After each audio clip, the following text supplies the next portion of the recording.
con Primera de Juan, capítulo 2. Así que vamos abriendo la Biblia.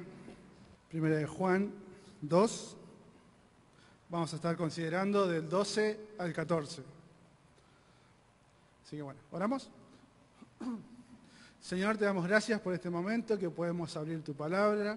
Te pedimos que obres en ella a través de tu Espíritu, que podamos vivir vidas que te glorifiquen, que podamos, Señor, conocerte más, que nuestro amor, nuestra alabanza sea cada día más fuerte. Y te agradecemos, Señor, porque podemos hacerlo con libertad, podemos hacerlo con alegría. Gracias, nuestro Dios, por este momento. En el nombre del Señor Jesús, amén. Vean. Algo que no hay que decir cuando uno habla en público es que está nervioso. Yo estoy nervioso. Me di cuenta que los miércoles, cuando me tocaba regularmente, teníamos ese ratito de oración que, bueno, ibas al baño, tomabas agua. Así que, bueno, acá entramos, subimos derecho. Pero bueno, a pesar de mí, vamos a ver esto que dice la palabra de Dios. A modo de un pequeño repaso de lo que venimos hablando, lo que venimos viendo, sí, esta carta escrita por el apóstol Juan a la iglesia que tenía problemas, ¿sí? Como todas las iglesias. Vimos que hay problemas que se vienen desde el primer siglo, problemas que vienen arrastrándose, no parecen problemas nuevos, sino que se van repitiendo. Y este último que estuvimos viendo fue la falta de amor. Gracias. Y este mandamiento nuevo que teníamos, que era un mandamiento antiguo, que Dios mandaba que amemos al prójimo, y vimos cómo eso se reflejaba de manera perfecta en Cristo. Ese era el mandamiento nuevo. Veíamos cómo era el trato que tenía el apóstol Juan con la iglesia, ¿sí? Diciéndole hijitos. Esto es diferente al resto de las cartas que vemos que tenemos en el Nuevo Testamento. No vemos ese trato tan fraternal, tan como de un padre a un hijo, ¿sí? No nos olvidemos que el apóstol Juan tendría casi 100 años cuando escribió esta carta, posiblemente, así que ya tendría unos mínimo 70 de cristianismo, más otros 30 de vida. Así que es alguien que con toda autoridad, con todo cariño, nos mandaba a que no pequemos, a que andemos en luz, a que vimos las marcas de una fe verdadera, ¿sí? Que no es solamente lo que dice, sino lo que hace, de cómo anda, de lo que quiere, de lo que ama, de lo que aborrece. Vimos qué pasaba cuando un cristiano pecaba, cuando nosotros cometemos pecado, ¿sí? Que teníamos este abogado, a Cristo, el justo, ¿sí? Que Él murió por nosotros. Y la última ocasión que estuvimos viendo esto, vimos este mandamiento nuevo, y vamos a leer desde el 10, para tener un poquito más de contexto, ¿sí? Primera de Juan 2:10. El que ama a su hermano y permanece en la luz, y en él no hay tropiezo. Pero el que aborrece a su hermano está en tinieblas y anda en tinieblas, y no sabe a dónde va, porque las tinieblas le han cegado los ojos. Versículo 12. Os escribo a vosotros, hijitos, porque vuestros pecados os han sido perdonados por su nombre. Os escribo a vosotros, padres, porque conocéis al que es desde el principio. Os escribo a vosotros, jóvenes, porque habéis vencido al maligno. Os escribo a vosotros, hijitos, porque habéis conocido al Padre. Os he escrito a vosotros, padres, porque habéis conocido al que es desde el principio. Os he escrito a vosotros, jóvenes, porque sois fuertes, y la palabra de Dios permanece en vosotros, y habéis vencido al maligno. Otra cosa particular que tiene el apóstol Juan es esta forma de escribir, ¿sí? Por ahí un poco más, que dice algo y lo repite, o lo dice de otra forma. Acá en lo que leímos recién, si prestamos atención, hay una frase textual que se repite, por ejemplo, cuando le habla a los padres. Y esto no es una poesía, ¿sí? No estamos leyendo salmos, pero parece poesía, tiene una forma de escritura que es esa prosa judía. Ellos tenían formas de remarcar y recalcar algo similares a las nuestras, ¿sí? Ellos subrayaban, ponían mayúsculas, escribían, pero vemos en la Biblia que la repetición es una forma en que ellos marcaban eso que querían resaltar, ¿sí? Por ejemplo, cuando vemos en Isaías, cómo marcaba ese santo, santo, santo, cuando habla también sobre la ciudad de Israel, también el atributo se marca 3 veces.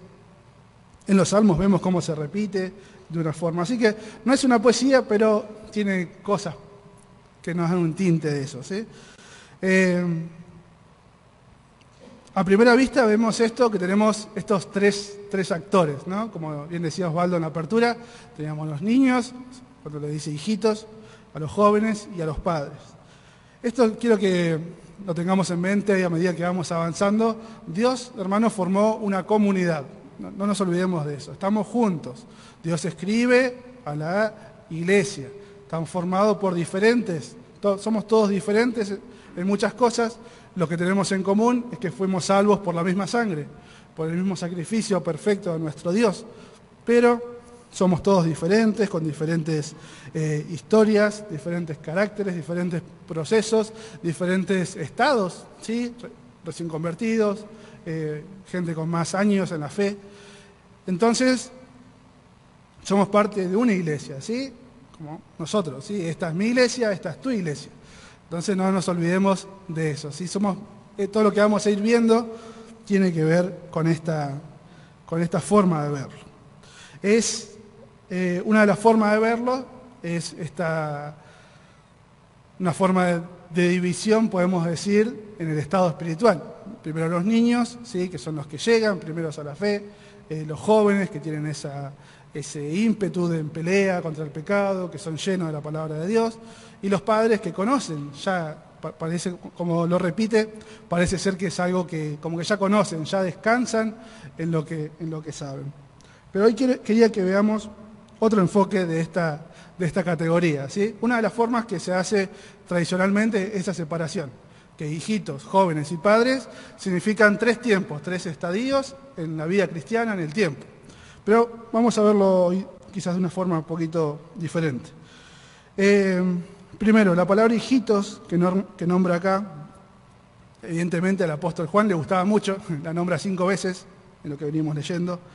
Y vemos que las bendiciones que muestra en los diferentes grupos no son exclusivas, no son que solamente los hijitos fueron perdonados.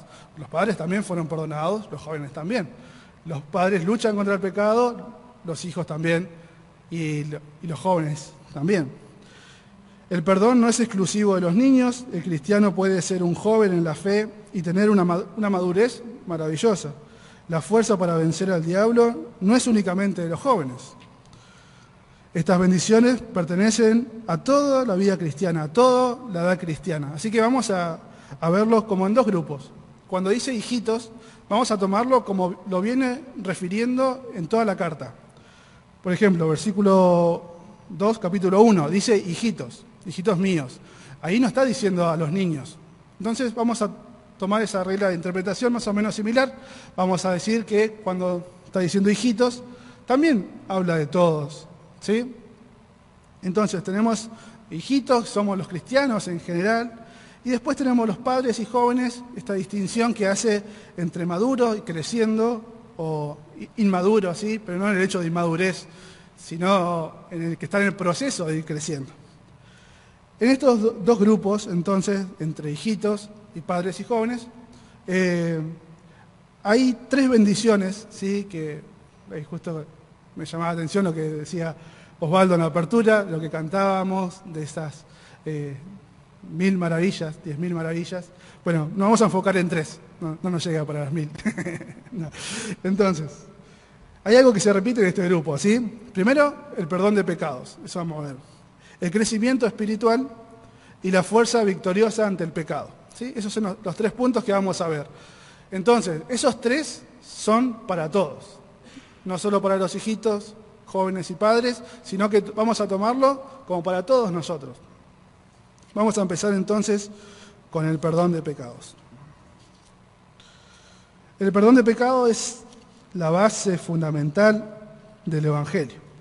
Sin perdón de pecados no tenemos un Evangelio, no tenemos salvación. no tenemos buenas noticias, no teníamos la relación con Dios. Sería un conjunto de reglas, sería una forma de vida, no muy diferente a que tenga otra persona, no sé. Simplemente sería una conducta quizás recta ante la ley y nada más. Vamos a leer, así no se me duermen, Lucas 24, 47. Si alguien lo puede leer fuerte. Lucas 24, 47.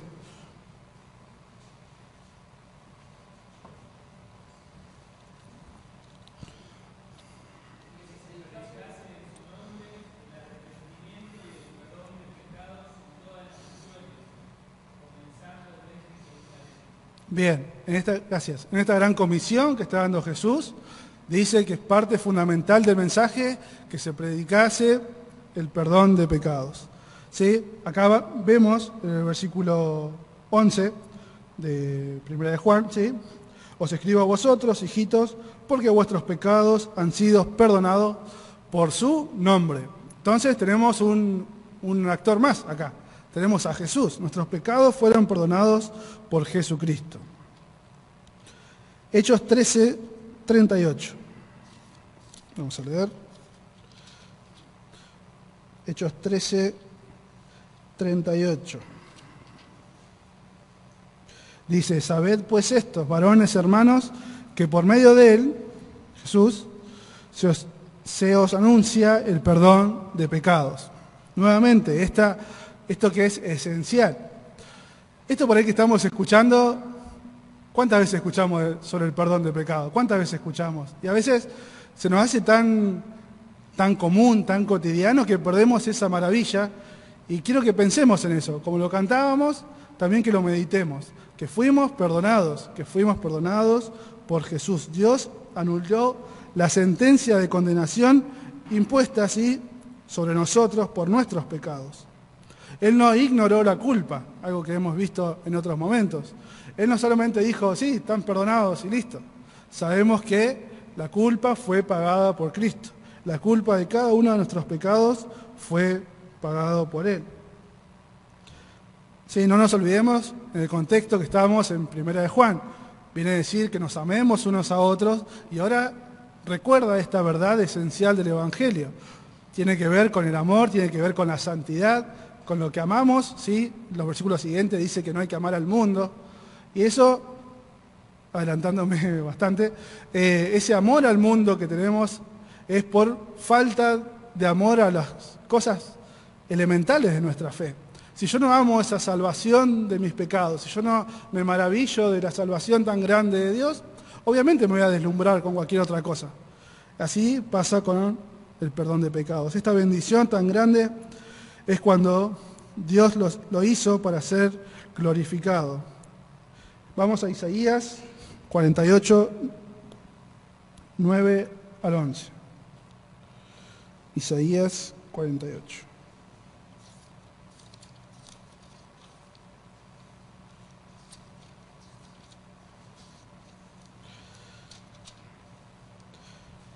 Sí, dice, por amor de mi nombre diferiré mi ira, para alabanza mía reprimiré para no destruirte. He aquí, he purificado y no como a plata te he escogido en el horno de acción. Por mí, ¿sí? Está Dios diciendo, por amor de mí mismo lo haré para que no sea mancillado mi nombre y mi honra no la daré a otro. El perdón de pecados que recibimos por medio de Cristo es para gloria de Dios, es algo que Él hizo para su gloria, para mostrar en los siglos venideros esa gloria de un Dios salvador, un Dios misericordioso. Es por lo que vamos a cantarle, adorarle por toda la eternidad, como un Dios tan perfecto salvó a pecadores, a criaturas tan rebeldes. Ese es el centro del perdón de pecados.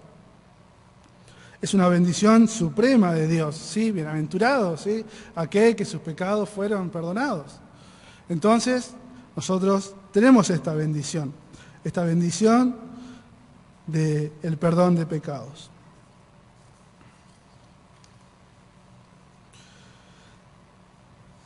El que perdona es Dios, por ahí es una redundancia, pero en esto perdón de pecados, el ofendido, el que tiene que exigir ese pago, es el que perdona.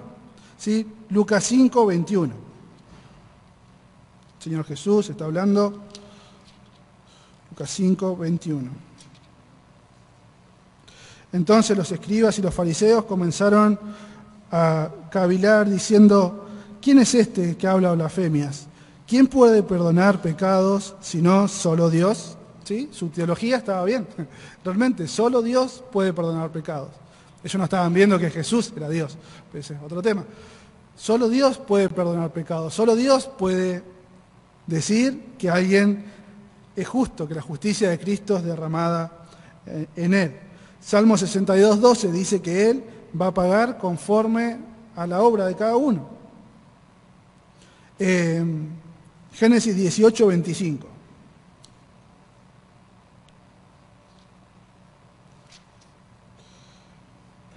Está Moisés hablando con Dios. Lejos de ti está ser tal que hagas morir al justo con el impío, y que sea el justo tratado como el impío. Nunca tal hagas. El juez de toda la tierra, ¿no ha de hacer lo que es justo? La respuesta a esa pregunta, obviamente, es sí. ¿Sí? El Dios de toda la tierra, ¿no va a hacer lo que es justo? Sí. Dios entonces retira esa sentencia de condenación por nuestros pecados y ya no nos considera culpables. Esta es lo central de nuestra fe, lo central del Evangelio. Ayer compartí el Evangelio con una chica y me decía eso, me decía, bueno, pero si yo hago las cosas, yo ya sé, estoy mal ante Dios. ¿Y qué pasa? Bueno, ¿cómo entonces alguien puede ser bueno? Si al mostrarle la condenación universal, ¿sí? Había llegado a ese punto. Y bueno, ¿cómo alguien puede entrar al cielo entonces? Realmente solo por Cristo, solo por el sacrificio que hizo por nosotros. Dios puede perdonar por medio de Cristo. ¿Sí? En Isaías 53, ese hermoso pasaje, vemos cómo Él cargó el pecado de todos nosotros, el pecado y la culpa. No deje, hermanos, yo sé que esto puede parecer, sí, estás repitiendo, lo vemos, lo escuchamos seguido, pero no pierdas, no deje que se te vaya del centro de tu vida esta maravilla, de que no te olvides que sos perdonado. Así seas un niñito en la fe, un joven o un adulto, no te olvides que fuiste perdonado por pura gracia, ¿sí? No nos acostumbremos a esa gracia que es un regalo, disfrutémosla, obviamente, toda nuestra vida. Entonces vemos la primera bendición, que el perdón de pecados. El siguiente es el crecimiento espiritual. Este crecimiento espiritual también lo conocemos como santificación, o la obra que Dios va haciendo en nosotros para hacernos cada vez más parecidos a Cristo. Básicamente es eso, es sacar lo malo que hay en nosotros y poner lo bueno que Cristo hace en nosotros, que hizo por nosotros. Filipenses 1:6, un texto muy conocido, dice que el que comenzó la buena obra, ¿sí? La va a perfeccionar, lo va trabajando en nosotros hasta que sea perfecta. Él comenzó entonces esa obra, Él comenzó ese trabajo en nosotros. Acá les voy a leer una frase que me gustó, hablando sobre esta obra así de santificación, esta obra que Dios hace de purificarnos nosotros.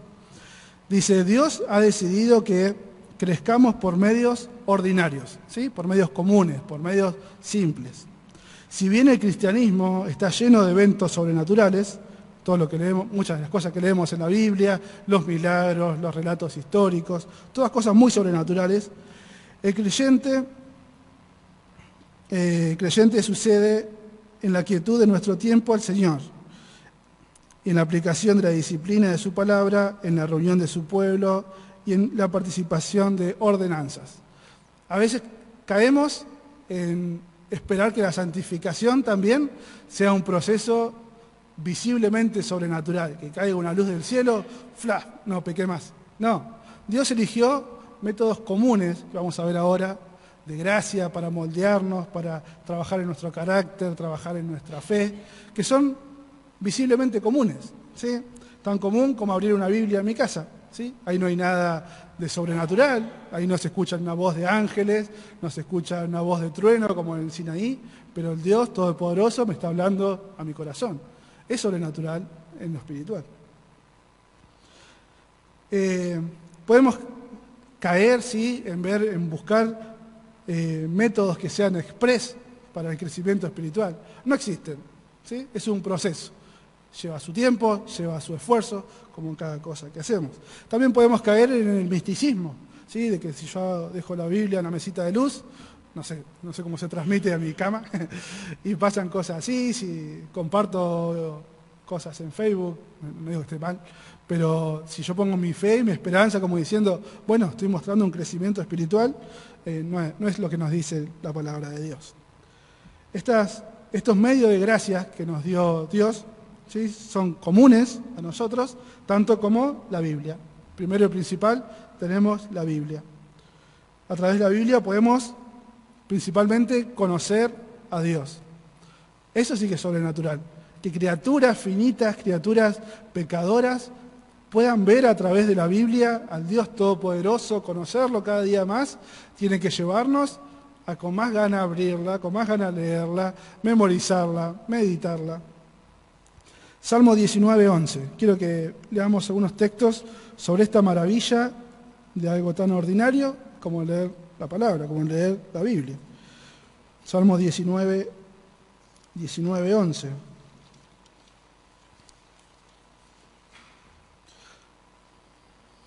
Tu siervo es además amonestado con ellos, ¿sí?, con los dichos de Jehová, con la ley. En guardarlos hay grande galardón. Nos quedamos ahí en Salmo 119, ahora, 119, 9.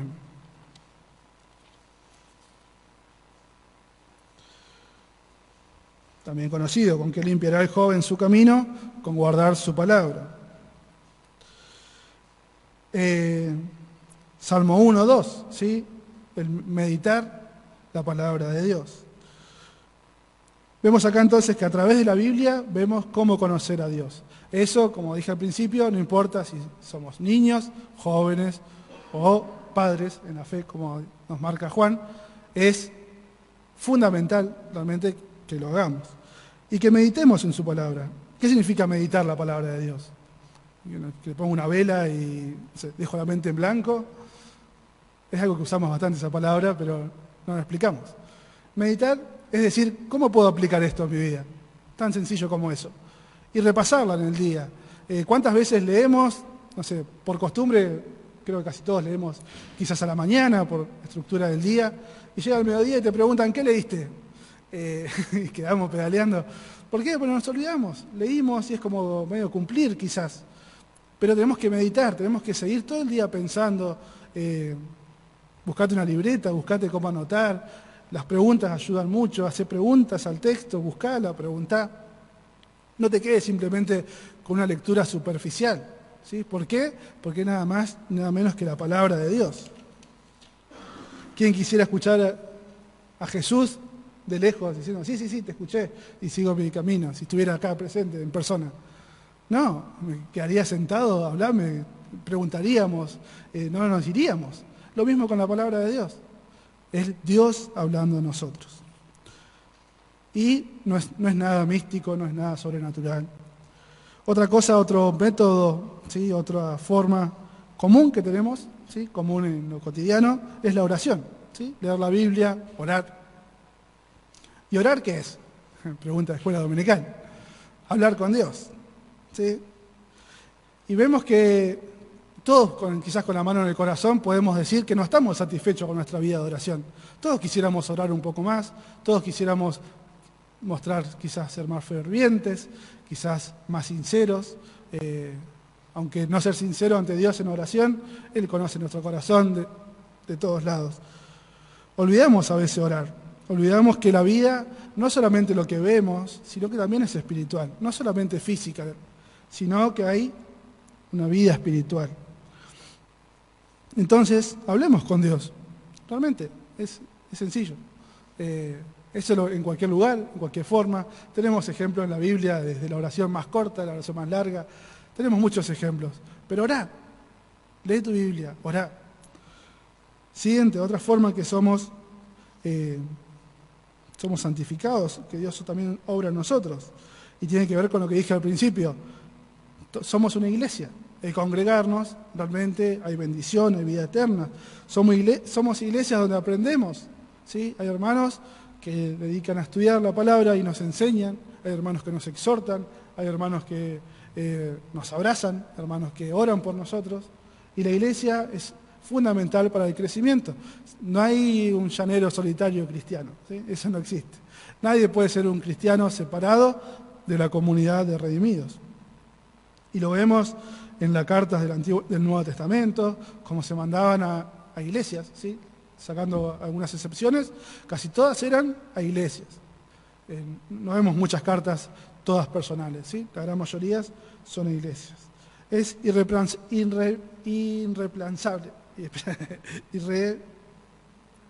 Irreemplazable. No me sale. Bueno, no se puede reemplazar. ¿Se entiende? No es tan fácil. Claro, no se puede reemplazar la iglesia. No puede ser sustituida por un club. Aunque la pasemos bien, aunque comamos rico, no es un restaurante. Aunque hagamos actividades, no es simplemente un club para pasar el día, un club campestre, no. Es una familia, es mucho más, ¿sí? Siguiente. Tenemos leer la Biblia, oración, iglesia y cumplir las ordenanzas que nos dio nuestro Señor. El bautismo y la cena del Señor. Eso también obra en nuestra santificación, ¿sí? Obviamente el bautismo una vez como identificación con nuestro Señor, con Cristo. Y la cena del Señor para recordar, ¿sí? Dios sabe que nos olvidamos, Dios sabe que a veces se nos hace común las cosas y que esta comunión que se hace, que recordamos, hay iglesias que lo hacen una vez al mes, otra forma, la regularidad que lo hacen, realmente eso depende de cada congregación, costumbre. Nosotros, por gracia de Dios, lo tenemos semanalmente, que nos enfoca, nos permite concentrarnos en lo que Él hizo por nosotros. Entonces tenemos el perdón de pecados, el crecimiento espiritual, y ahora vamos a ver, por último, la fuerza victoriosa sobre el pecado, ¿sí? Es lo que marca en los jóvenes, ¿sí? Que tienen esta fuerza. Vamos a leer acá, 1 Juan 2, 13,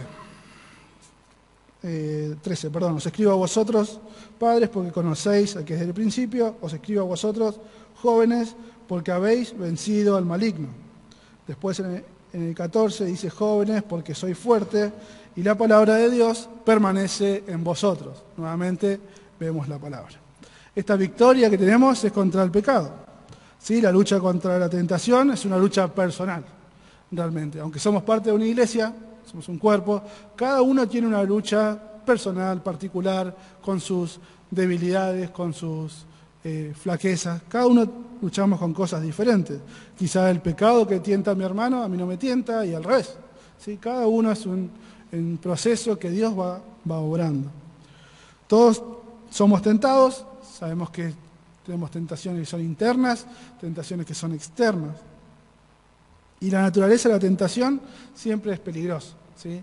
El ser tentados, ¿sí? Por aclarar, no es pecado. El ceder a la tentación, sí.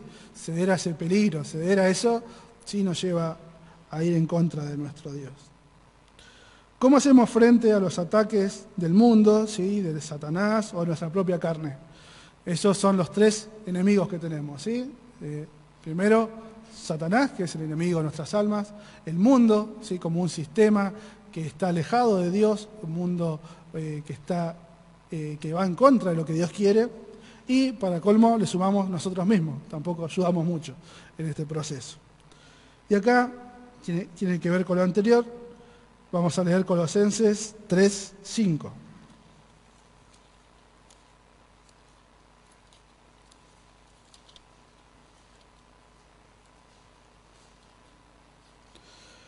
Colosenses 3:5. Hacer morir, pues, lo terrenal en vosotros, fornicación, impureza, pasiones desordenadas, malos deseos y avaricia, que son idolatría. Saltemos al 16.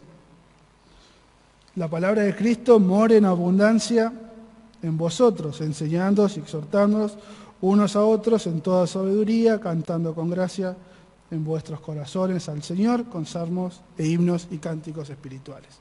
Entonces, tenemos que hacer morir, tenemos que llevar a los pies de Cristo esto, tenemos que llenarnos de la palabra de Dios. Por eso dice que la palabra de Cristo, ¿sí?, la Biblia, tiene que ver con el punto anterior. Si yo descuido la Biblia, voy a descuidar esto. No voy a tener esa fuerza para vencer el pecado.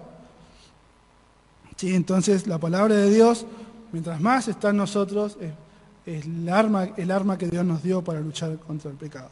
Necesitamos estar en una alerta máxima. Tenemos que estar atentos a nuestro pecado. Es fácil estar atento al pecado del hermano, pero al nuestro. Tenemos que ser rápidos. Cuando estamos por ser tentados, en qué lugar, en qué ambiente, en qué situación. Tenemos que poner todo nuestro esfuerzo, nuestra inteligencia, nuestra voluntad, de la comunidad, pedir ayuda si es necesario, pero tenemos que ser atentos en ese sentido, de saber que la santidad es importante, ¿no? Tenemos que ser guardianes de nuestra santidad.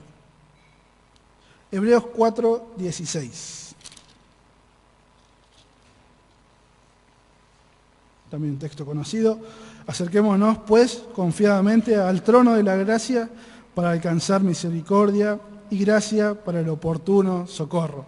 Esta fuerza que marca acá, que tienen los jóvenes, que todos los cristianos tenemos para afrontar el pecado, no viene de nosotros, ¿sí? Viene en dependencia de Dios. Esta gracia, este oportuno socorro, ¿sí?, viene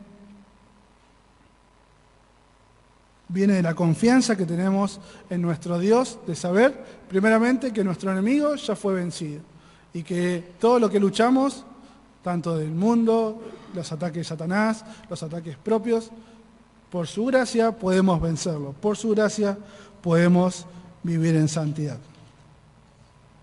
Entonces, hermanos, para concluir, todos podemos recuperar esa inocencia por el perdón de pecados, ¿sí? Inocencia como la de un niño, ese asombro por el perdón de pecados. No perdamos eso. Todos los cristianos, ya sean los maduros, responsables, como padres, podemos profundizar en un conocimiento más serio, quizás, de la palabra de Dios, ponernos a estudiar más y llegar más y más al pleno conocimiento de Cristo. Todos los cristianos, con una energía vigorosa, podemos luchar y ganar la batalla contra el pecado.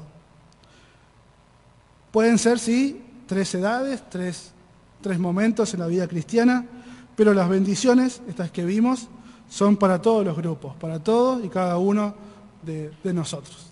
Así que eso, hermano, que Dios les bendiga.